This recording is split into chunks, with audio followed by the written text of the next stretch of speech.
Welcome to It's Tomorrow News. I am Hena Talati. South Korea braces for strong winds and rain as tropical storm Jongdari nears. Tropical storm Jongdari moved towards South Korea's coast on Tuesday, prompting officials to shut roads and parks as the country braced for the strong winds and rain. As of 6:30 p.m., Jongdari was 100 kilometers west of the southern island of Jeju and headed north at 33 kilometers per hour while packing 65 kilometers per hour winds. It was forecast to weaken around midnight, hours before making landfall near the western city of Seesaw. The storm was not expected to bring destructive winds as it passed through the densely populated Seoul metropolitan area on Wednesday.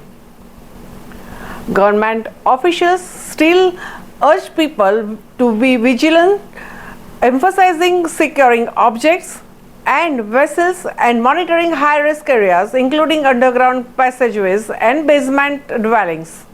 South Korea's weather agency forecast the storm would dump around 10 centimeters of the rain on Jeju and some southern mainland areas. Some central areas could see up to 8 centimeters of the rain, and the southern cities of Busan and Ulsan received about 5 centimeters of the rain Tuesday afternoon, but there were no immediate reports of injuries or major property damage.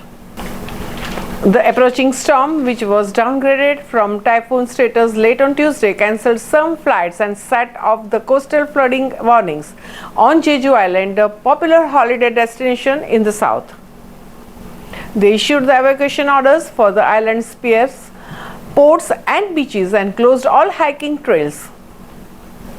Jongdari had maximum sustained winds of 40 miles per hour on Tuesday, the US Navy's Joint Typhoon Warning Center said. The storm was forecast to pass Jeju on Tuesday evening, skirt South Korea's west coast overnight and make landfall near the Seoul, the capital, on Wednesday morning. Forecasters said Jongdari was expected to dump as much as 4 inches of the rain on some parts of Jeju and 1 to 3 inches on some areas of the mainland South Korea.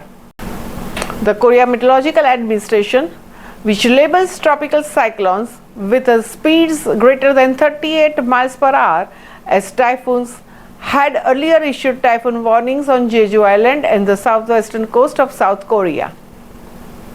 And that's all for now. For more news updates, stay tuned with us. It's Tomorrow News. For more global weather updates like this, subscribe to our channel and hit the bell icon for regular updates.